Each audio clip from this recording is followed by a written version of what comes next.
বন্ধুসকল, আজি মোৰ আচৰিত কাহিনীটো জানিবলৈ হ'লে আমি ৰাছিয়াৰ চাইবেৰিয়া অঞ্চলত যাব লাগিব। চাৰিওফালে বৰফৰ মাজত হাবিৰ মাজত এটা ঘৰ, কেবিন। ইউৰিট্ৰাছ নামৰ সেই লোকজনে তেওঁৰ সেইটো কেবিন, তেওঁৰ বাহিৰত তেওঁৰ কুকুৰটো ৰাতিপুৱাৰ পৰা ভুকি থকা দেখিলে। ৰাতিপুৱাৰ পৰা কুকুৰটো একে লেঠাৰি ভুকি আছে। সেইকাৰণে ইউৰিয়ে হাতত বন্দুক লৈ আৰু দুজন সহপাঠীক লৈ সেই যোনফালে সেই ডিৰেকশ্যনত কুকুৰটো ভুকি আছে সেইফালে এই ইউৰি আন তিনিজন সহযোগীক লৈ তেওঁলোকে সেই যাব ধৰিলে যোনটো জেগাত কুকুৰটোৱে ৰাতিপুৱাৰ পৰা ভুকি আছিলে। গৈ যেতিয়া সেই ঠাইটুকুৰা পালে, যোনটুকুৰা ঠাইত কুকুৰটোৱে ভুকি আছিলে, সেইটুকুৰা ঠাইত গৈ দেখিছে যে তেজৰ চেকুৰা, একদম তেজৰ এটা লাইন একদম এই জংঘলৰ পৰা এনেকৈ আহি এটা এঘৰ মানুহৰ ঘৰৰ ফালে, মানে ঘৰৰ ফালে গৈছে তেজৰ লাইনটো। এতিয়া তেজৰ লাইনটো সেই মানুহ ঘৰটোৰ পৰা আহিছে নে জংঘলৰ ফালৰ পৰা আহিছে সেইটো সিহঁতে ধৰিব পৰা নাই। ফাৰ্ষ্ট আমি সিহঁতে সেই ঘৰটোলৈ যাব বিচাৰিলে যোনটো ঘৰৰ পৰা সেই তেজৰ দাগটো আহিছিলে। সিহঁতে হাতত এই চাৰিজনে হাতত এনেকৈ বন্দুকটো লৈ এনেকৈ লাহে লাহে সেই ঘৰটোৰ ফালে যাব ধৰিলে, যোনটো ঘৰৰ পৰা একচুৱেলি তেজৰ দাগটো এনেকৈ লাইনকৈ আহিছিলে। গৈ সেইটো সেই ঘৰটো পালেগৈ। ঘৰটোৰ বাহিৰত অৱস্থা নাই, এইফালে কিবা পৰি আছে, এইফালে তিৰপালত কিবা জন্তুৰ আচৰ আছিল, এইফালে কাঠ পৰি আছে, কাঠত জন্তুৰ আচৰ আছিল, এইফালে তেজ, চাৰিওফালে ঘৰটোৰ চাৰিওফালে কিবা জন্তুৱে যেন ৰাউণ্ডকৈ ঘূৰিছিলে। ভ্লাদিমিৰ যেতিয়া সেই জন্তুটোৰ ওচৰলৈ গৈ দেখিলে জন্তুটোক কোনটো মানুহে গুলিয়াই মৰা নাই, বৰঞ্চ জন্তুটোক সেই মৰা গাহৰিটোক কোনোবা জন্তুৱে তাক মাৰি খাই তাত পেলাই থৈ গৈছে। যে ভ্লাদিমিৰ মনত লোপ আহিলে যে মই আজি দিনটো একো এটা মই চিকাৰ কৰিব পৰা নাই। আচ্ছা, আজি মই চিকাৰ পাই গ'লোঁ, মোৰ আহাৰ পাই গ'লোঁ, এতিয়া কোনো টেনশ্যন নাই, ইয়াক লৈ ঘৰত নি পেলাই আৰামত মই খাব পাৰিম। কিন্তু ভ্লাদিমিৰ পিছত ভয় হ'ল, কিন্তু যোনটো জন্তুৱে ইয়াক মাৰি পেলাই থৈ গৈছে এই জন্তুৱে মাংসৰ গোন্ধ লৈ মোৰ ঘৰ গৈ নোলায়তো মোক এটেক কৰিবৰ কাৰণে। ভ্লাদিমিৰ সেইটোও ভয় হ'ল। আচ্ছা, এই দুটা পিচ কৰি লৈ যাম, সেইটো কি হ'ব। সেইকাৰণে ভাবি ভ্লাদিমিৰ চাকু ওলাই তাৰ দুটা ডাঙৰ পিচ উলিয়াই বেগত ভৰাই বাকীখিনি এৰি থৈ ভ্লাদিমিৰ ঘৰলৈ আহি গ'ল, তাৰ ৰুমলৈ আহি গ'ল। ৰুমৰ ভিতৰত সোমাই তাক অলপমান বনাই মেলি খাই বাকীখিনি ধোঁৱা চাঙত থৈ তাৰপিছত দৰ্জা মাৰি ৰাতি ভ্লাদিমিৰ শুবলৈ গ'ল। ভ্লাদিমিৰ যেতিয়া ৰাতি শুই আছে, ঠিক ৰাতি 12টামান বজাত ভ্লাদিমিৰ শুই থাকোঁতে ভ্লাদিমিৰ বাহিৰত শব্দ শুনিবলৈ পালে। তাৰ ঘৰটোৰ বাহিৰত যেন কিবা বস্তু এনেকৈ ঘৰটোৰ চাৰিওফালে এনেকৈ ঘূৰি আছে, ঘূৰি সেইটো যোনটো সেই মাংসৰ পিচকেইটা ভ্লাদিমিৰে আনি সেই ধোঁৱা চাঙত থৈছিলে, ধোঁৱা চাঙৰ দৰ্জাৰ ওচৰত এই জন্তুটোৱে গৰ্জন কৰিব ধৰিলে। ভ্লাদিমিৰে ভিতৰৰ পৰা এইটো মাত স্পষ্ট কাণেৰে শুনিব পালে। এই জন্তুটো লাহে লাহে দৰ্জাখন ঢুকি আছে, গৰ্জন কৰিছে, ঢকিয়াইছে। ভিতৰত ভ্লাদিমিৰ হাতত বন্দুক লৈ ৰেডি হৈ আছে, মানে যদি জন্তুটোৱে এটেক কৰে গুলিয়াব ভ্লাদিমিৰ। কিন্তু বাহিৰত জন্তুটোৱে ধোঁৱা চাঙৰ দৰ্জাখন ধাম মাৰি ধোঁৱা চাঙৰ দৰ্জা ভাঙি পেলালে। ভাঙি সেই যিখিনি মাংস ভ্লাদিমিৰে সেই জন্তুটোৰ পৰা সেই পাই আনিছিলে, সেই চাগে সেইটো জন্তুৱে চিকাৰ কৰি পেলাই থৈছিলে আৰু তাৰ ভাগৰ আহাৰ বিচাৰি এতিয়া ভ্লাদিমিৰ ওচৰলৈ আহিছে, কাৰণ তাৰ আহাৰ ভ্লাদিমিৰে চুৰ কৰি আনিছিলে 2 পিচ মাংস। সেই মাংস 2 পিচ খাই মেলি ভ্লাদিমিৰে ভাবিলে আৰু জন্তুটো গ'লগৈ বুলি। সেইকাৰণে ভ্লাদিমিৰে আৰু ৰাতি তাৰ টোপনি যাব ধৰিলে। টোপনি গৈ থাকোঁতে হঠাৎ ভ্লাদিমিৰ পুনৰ সাৰ পাই উঠিলে। সাৰ পাই ভ্লাদিমিৰ ঘৰটোত খিৰিকী নাই। ভ্লাদিমিৰে খিৰিকী এইকাৰণে বনোৱা নাই যাতে কোনো জন্তু খিৰিকী ভাঙি সোমাই আহিব নোৱাৰে। সেইকাৰণে ভ্লাদিমিৰে ঘৰত খিৰিকীয়ে বনোৱা নাই। খিৰিকী হ'লে ইমান সৰু সৰু ফুটা যাতে এনেকৈ চকু দি এনেকৈ চাব পাৰি।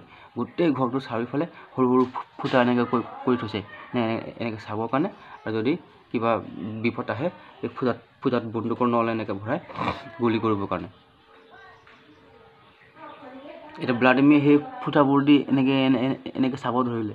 গোটেইকেইটা ফুটাত এনেকৈ চাই লাষ্টৰ যোনটো ফুটাত ভ্লাদিমিৰে এনেকৈ চকু কৰি চাইছিলে, ভ্লাদিমিৰ ভয়তে এনেকৈ মাটিত উফাল খাই পৰিলে। কাৰণ ভ্লাদিমিৰে যেতিয়া এনেকৈ চাই থাকোঁতে বাহিৰৰ ফালৰ পৰা এটা চকু এনেকৈ কৰি ভ্লাদিমিৰলৈ চাই আছে। এটা হালধীয়া চকু এনেকৈ কৰি ভ্লাদিমিৰে ভিতৰলৈ চাই আছে। ভ্লাদিমিৰ যেতিয়া ৰাতি শুই আছিলে তেতিয়া সেই বাহিৰৰ ৰহস্যময় চকুটোৱে ভ্লাদিমিৰক এনেকৈ কৰি চাই আছিলে। ভ্লাদিমিৰ উঠি তাৰ ওচৰত থকা সৰু টৰ্চটো লৈ এনেকৈ ফুটাত এনেকৈ লগাই ক্লিপ এনেকৈ চিকচাককৈ মাৰিব ধৰিলে। আৰু যেতিয়া ভিতৰৰ পৰা যেতিয়া পোহৰ দেখিলে, তেতিয়া সেই জন্তুটোৱে গৈ সেই যোনটো ফুটাৰ পৰা পোহৰ আহিছিলে, টৰ্চৰ পোহৰ, তাত গৈ একদম ডামকৈ এনেকৈ এক ঢকা মাৰি দিলে। ঢকা মাৰি দিয়াৰ লগে লগে ভ্লাদিমিৰ হাতৰ টৰ্চটো এইফালে উফাল খাই পৰিলে, হাতৰ বন্দুকো এইফালে উফাল খাই পৰিলে, আৰু ভ্লাদিমিৰ মাটিত পৰি গ'ল। পিছত বেলেগ এটা ফুটা দি যেতিয়া ভ্লাদিমিৰে এনেকৈ চাই দেখিলে সেইটো সেই ৰহস্যময় জন্তুটো এটা ডাঙৰ জন্তু। সেইটো অন্য কোনো জন্তু নহয়, এটা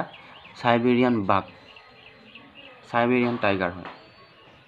এই চাইবেৰিয়ান বাঘে মাৰি থোৱা সেই বনৰীয়া গাহৰিটো তাৰ আধা মাংস ভ্লাদিমিৰে চুৰ কৰি আনি খালে। সেই মাংস বিচাৰিয়ে এতিয়া বাঘটোৱে ভ্লাদিমিৰৰ ওচৰলৈ আহিছে।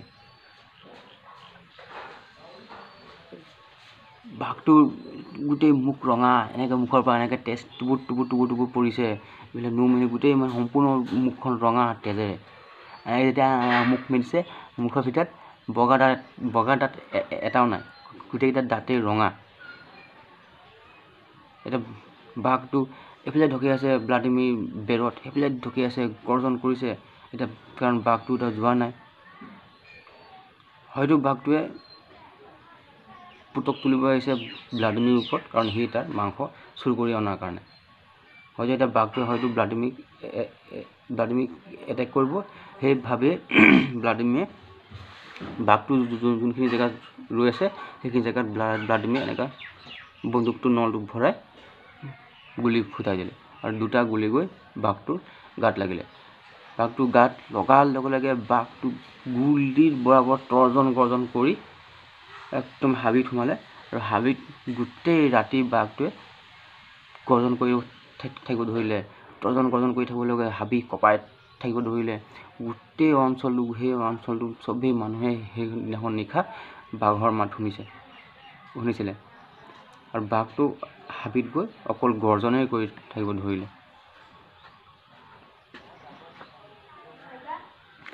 বাঘটোতো গ'ল, ভ্লাদিমিৰ সেইদিনাখন ৰাতি টোপনি নাই।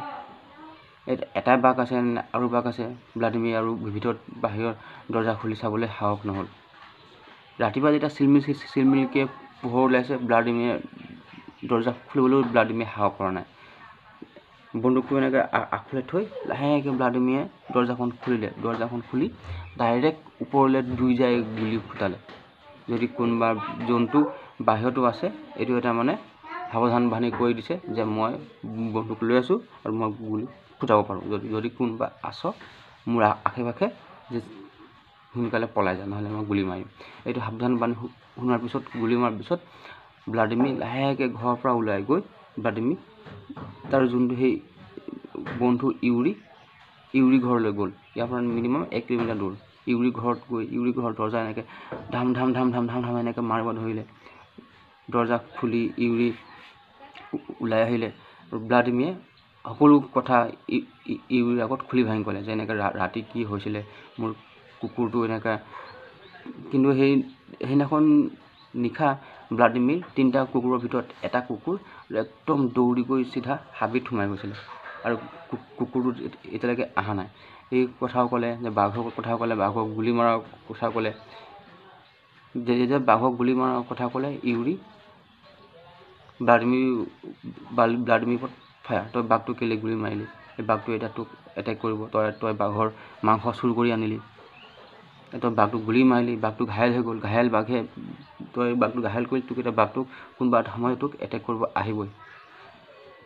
আৰু চাইবেৰিয়ান বাঘ, তই বাঘৰ মাংস, এতিয়া বাঘটোৰ টাৰ্গেট হৈ পৰিল, তোক এতিয়া বাঘটোৱে খতম কৰিবই। আৰু এতিয়া যদি মই কুকুৰটোৰ লগত সহযোগ কৰি কুকুৰ বিচাৰি যাম, ডাইৰেক্ট ছুইচাইড এটেম্প কৰা হ'ব। এতিয়া মই তোৰ লগত নাই, দৰ্জা খোলা আছে, তই যাব পাৰ যা, মই তোৰ লগত নাই এই ক্ষেত্ৰত। নিৰাশ মনেৰে ভ্লাদিমিৰ আকৌ পুনৰ ঘূৰি আহি আৰু এটা তাৰ বন্ধুৰ ওচৰলৈ গ'ল। একেই বাৰ্তা যে তই যা, তই এইটো ছুইচাইড এটেম্প কৰিবলৈ মই নাযাওঁ, তই যাব পাৰ। ভ্লাদিমিৰ নিৰাশ হ'ল, কাৰো পৰা সহায় নাপালে। তাৰফালে কুকুৰটোও নাই, কুকুৰটো কালি ৰাতিৰ পৰা নাই। এতিয়া কুকুৰটো বিচাৰি যোৱা মানে হাবিত ডাইৰেক্ট ছুইচাইড এটেম্প কৰা। এতিয়া ভ্লাদিমিৰ বহুত ভাবি শুনি আৰু নিৰাশ মনেৰে ঘৰলৈ উভতি আহিলে। ঘৰলৈ আহি যেতিয়া ঘৰৰ দৰ্জা খুলিছে, ঘৰৰ দৰ্জা খোলাৰ লগে লগে ভ্লাদিমিৰ এটা ধোঁৱা চাঙৰ পিছফালে থকা খৰিখিনিৰ ওচৰৰ পৰা এটা চু এটা মাত শুনিব পালে। ভ্লাদিমিৰ লাহে বন্দুকটো লৈ এনেকৈ গৈ জেগাটোত গৈ চালে যে তাৰ ৰাতিৰ যোনটো কুকুৰ ঘৰৰ পৰা একদম হাবিলৈ দৌৰি গৈছিলে, সেই কুকুৰটো তাৰ খৰিৰ তলত সোমাই চেপা খাই আছে। এইখিনিতে কৈ থওঁ, এইটো এটা সম্পূৰ্ণ প্লেনিং, এটা সম্পূৰ্ণ এটা জাল, সম্পূৰ্ণ ট্ৰেপ। আৰু এই জালটো অন্য কোনো নহয়, সেই চাইবেৰিয়ান বাঘটোৱে ভ্লাদিমিৰক মাৰিবৰ কাৰণে তৈয়াৰ কৰিছিলে। চিন্তা কৰক, এটা জন্তু মানুহক মাৰিবৰ কাৰণে কি পৰ্যায়ত গৈ পাবগৈ পাৰে। বাঘটোৱে সম্পূৰ্ণ এনেকৈ ট্ৰেপ কৰিলে, এনেকৈ কুকুৰটো আনিলে, কুকুৰটোক এনেকৈ চেপা খোৱালে খৰিৰ তলত। বাঘটোৱে ভাবিলে যেতিয়াই খৰিৰ তলৰ পৰা ভ্লাদিমিৰে কুকুৰটোক নিশ্চয় উলিয়াব, কুকুৰটোক যেতিয়া হাতত ল'ব, তাৰ হাতত বন্দুক নাথাকিব, তাৰ সলনি থাকিব কুকুৰটো, আৰু সেইখিনি সময়ত তাক জঁপিয়াব লাগিব তাৰ গাৰ ওপৰত। এইটো এটা সম্পূৰ্ণ প্লেনিং, এইটো এটা একদম সম্পূৰ্ণ সঁচা ঘটনা। ইয়াৰ ওপৰত ইমানে ডাঙৰ তাগৰা ফিল্ম বনিছে, এই কাহিনীটোৰ ওপৰত আপুনি ভাবি নাপায়। ৰাছিয়াৰ আচৰিত ৰহস্যময় ঘটনাবোৰৰ ভিতৰত এইটো এটা 1 নম্বৰৰ ঘটনা। গোটেই পৃথিৱীৰে ৰহস্যময় ঘটনাৰ ক্ষেত্ৰত এনেকুৱা ঘটনা পৃথিৱীত আজিলৈকে এটাই ঘটিছে, চাইবেৰিয়ান বাঘে কেনেকৈ এটা সম্পূৰ্ণ প্লেনিং কৰি এটা মানুহক মৃত্যু দিলে, এইটো তাৰে ওপৰত এটা সত্য ঘটনা। আৰু ভ্লাদিমিৰক কি ভয়ংকৰভাৱে মাৰিলে সেইটো মই আপোনালোকে পিছত গম পাব। এতিয়া বলক আমি আৰু সেই কেইদিনমান পিছলৈ যাওঁ। ইউৰি আৰু তাৰ সহযোগী কেইজন যেতিয়া সেই ঘৰটোত আহি ভ্লাদিমিৰ ঘৰটোতো ভ্লাদিমিৰকো নাপালে, তাক গোটেই ঘৰ চৰ জৰাজীৰ্ণ। সেইখিনি সময়তে সেই বাঘটোৱে ভ্লাদিমিৰৰ ওপৰত এটেক কৰিছিলে। এটেক কৰোঁতে মানে ভ্লাদিমিৰ পলাব বিচাৰিছে, হয়তো চাগে ভ্লাদিমিৰ পৰি গৈছে, তাৰ ওপৰত জঁপিয়াইছে, মেলোঁতে গোটেই একদম ইফালে সিফালে হওঁতে গোটেই ঘৰ তছনছ হৈ গ'ল, ঘৰৰ বাহিৰ তছনছ হৈ গ'ল, সকলোফালে গোটেই ঘৰ অৱস্থা নাই, তাৰমানে বাহিৰ ভিতৰে চবফালে তছনছ। আৰু ভ্লাদিমিৰক চাগে লৈ ডাইৰেক্ট বাঘটো হাবিত গুচি গ'ল। এতিয়া এটা তেজৰ দাগ বিচাৰি ভ্লাদিমিৰ ঘৰলৈ আহিলে। এতিয়া ভ্লাদিমিৰ ঘৰৰ পৰা যোনটো তেজৰ দাগ একদম হাবিলৈ গৈছে, এতিয়া সেইফালে ইহঁতে ইউৰি আৰু তাৰ কেইজনমান সহপাঠী সেইফালে যাব ধৰিলে। এতিয়া ইউৰিহঁতেতো গম পালে ভ্লাদিমিৰ ক্ষেত্ৰত হয়তো নিশ্চয় কিবা এটা ভয়ংকৰ হৈছে ঘটিছে। এতিয়া ভ্লাদিমিৰ আছে ক'ত? ভ্লাদিমিৰ জিন্দা আছে নে মৰিলে? যদি মৰিলে তাৰ লাশ ক'ত আছে? যদি নাই মৰা মানুহটো ক'ত আছে? এতিয়া মেইন টাৰ্গেট হৈ গ'ল সিহঁতে ভ্লাদিমিৰক বিচাৰি যোৱা। সকলো ৰেডি, বন্দুক এনেকৈ তুলি সকলো 4জন ৰেডি। সেই তেজৰ লাইনে গৈ সিহঁতি হাবি পালেগৈ। হাবিৰ মাজত গৈ পাই সিহঁতি 4জনে ৰৈ দূৰত কিবা এটা বস্তু দেখা পালে। একদম গোল ৰঙা এনেকৈ গোল ৰাউণ্ড কৰি থোৱা আছে। লাহে লাহে যেতিয়া সিহঁতি সেই ৰহস্যময় বস্তু ৰাউণ্ডটো গোলটো ওচৰলৈ গৈ আছে, ওচৰত গৈ সিহঁতি সকলো ভেবা লাগিব ধৰিলে। এতিয়া আপোনাক মই যিটো ঘটনা ক'ম এই বিষয়ে, এইটো সম্পূৰ্ণ এটা মেচিয়ৰ অডিয়েন্সৰ কাৰণে, 18 বছৰ তলৰ ল'ৰা ছোৱালীৰ কাৰণে এইটো একেবাৰে নহয়। যদি কোনোবা 18 বছৰ তলৰ মোৰ ভিডিঅ' চাই আপোনালোকে এইটো ভিডিঅ' বেন কৰিব, কাৰণ ইয়াত বহুতো তেজ, বহুতো এনেকৈ নৃশংস বহুত কিবা কিবি আছে। আপোনালোকে যদি এইটো হেণ্ডেল কৰিব নোৱাৰে আপোনালোকে ভিডিঅ'টো সিমানতে এৰি দিব, কাৰণ এইটো এটা সম্পূৰ্ণ এটা সঁচা ঘটনাৰ ওপৰত ভিত্তি কৰা এটা ভিডিঅ' হয়। যদি আপোনালোকে কিছুমান এনেকৈ বস্তু হেণ্ডেল কৰিব নোৱাৰে, তেজ বা এনেকৈ কিবা কিবি বস্তু, আপোনালোকে ভিডিঅ'টো এৰি দিব, নেচাব। এতিয়া গৈ সিহঁতি সেই ৰাউণ্ডকৈ যোনটো বস্তু ওচৰত গৈ সিহঁতি উপস্থিত হ'ল। ফাৰ্ষ্ট টাইম সিহঁতে ভ্লাদিমিৰ ডেড বডিটো পালে। ডেড বডিটো গোটেই ফালা চিৰা কাপোৰ সেইফালে পৰি আছে, ইফালে কাপোৰ পৰি আছে, সেইফালে জোতা পৰি আছে, সেইফালে কিবা পৰি আছে, টুপি পৰি আছে। তাৰ মানে সেইটো ভ্লাদিমিৰে ডেড বডি নে কি হয় সিহঁতি একো ধৰিব পৰা নাই। তাৰমানে একদম অকণ ছাল টাইপৰ কিবা কিবি এনেকৈ সিহঁতিটো নিশ্চিত হ'ল যে ভ্লাদিমিৰ মৰিলে বুলি। সেইকাৰণে সিহঁতি সেই ৰঙা বস্তু ৰহস্যময় যোনটো গোল কৰি থোৱা আছে সেইখিনিলৈ গৈ ফাৰ্ষ্ট টাইম দেখিলে সেই বৰফৰ এনেকৈ গোল কৰি থোৱা আছে। তাৰে মাজত ভ্লাদিমিৰ অকল মাথাটো, মুণ্ডিটো তাত এনেকৈ থৈ দিয়া আছে। আৰু মাথাত এনেকৈ চুলি নাই, চুলিবোৰ এনেকৈ আঁচোৰা চিন, অকল খপৰিটোহে আছে সেইখিনিত, বাকী বডিটো বেলেগ ফালে পৰি আছে। আৰু এফালে ভ্লাদিমিৰ লিভাৰ, হাওঁফাওঁ, পেটু, বাকী একদম পেটৰ ভিতৰৰ যিবিলাক বস্তুবিলাক একদম উলিয়াই আনি এনেকৈ থৈ একদম পাহাৰ বনাই থোৱা আছে। ভাবক সেই বাঘটোৱে ভ্লাদিমিৰক কেনেকুৱা মৃত্যু দিলে। 3 দিন সেই বাঘটোৱে ভ্লাদিমিৰক এটেক কৰি থাকিলে। ভ্লাদিমিৰ মৰা শৱটোৰ ওপৰত চিৰফাৰ মানে টনা আজোৰা কৰি থাকিলে 3 দিনলৈকে। এটাই ঘটনাৰ কাৰণে ভ্লাদিমিৰে ইয়াৰ মাংস চুৰ কৰিছিলে। মাংস চুৰ কৰাৰ কাৰণে ভ্লাদিমিৰক সি নৃশংসভাৱে হত্যা কৰিলে এটা বাঘে। এটা সম্পূৰ্ণ প্লেনিং কৰি, এটা সম্পূৰ্ণ ট্ৰেপ, এটা জাল বনালে ভ্লাদিমিৰক মাৰিবৰ কাৰণে। প্ৰথমে কুকুৰটো সেই জংঘললৈ দৌৰি গৈছিলে, কুকুৰটোক ধৰিছিলে, কুকুৰটোক ধৰি পেলাই কুকুৰটোক খৰিৰ তলত চেপি থৈছিলে। যেতিয়া ভ্লাদিমিৰে কুকুৰটোক বহুত ভাল পাইছিলে, যেতিয়া কুকুৰটোক বচাব যাব, কুকুৰটো যেতিয়া হাতত ল'ব, সেইখিনি সময়তে ভ্লাদিমিৰক ওপৰত জঁপিয়াই পৰিব আৰু ভ্লাদিমিৰক এটা ভয়ংকৰ মৃত্যু দিব বুলি বাঘটোৱে চাগে ভাবি থৈছিলে। এইটোৱে এটা সঁচা কাহিনী। চাইবেৰিয়াৰ এটা জন্তুৱে, এটা বাঘে এজন মানুহক কি নৃশংসভাৱে হত্যা কৰিছিলে। এটাই কাহিনীৰ কাৰণে, এটাই ৰিজন, তাৰ ভাগৰ মাংস চুৰ কৰি খোৱাৰ কাৰণে ভ্লাদিমিৰক এনেকুৱা মৃত্যু দিলে। এয়াই আছিলে ভ্লাদিমিৰ কাহিনী, ভ্লাদিমিৰ মাৰ্কভ। ভ্লাদিমিৰ মাৰ্কভৰ ওপৰত বহুতো চিনেমা বনিলে। হলিউডত বহুত ডাঙৰ চিনেমা বনিছে, আপোনালোকে চাব পাৰে।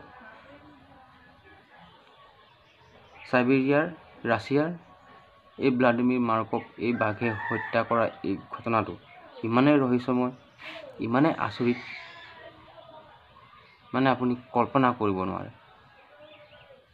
এয়াই আছিল ভ্লাদিমিৰ মাৰ্কভৰ কাহিনী, এটা সঁচা কাহিনী।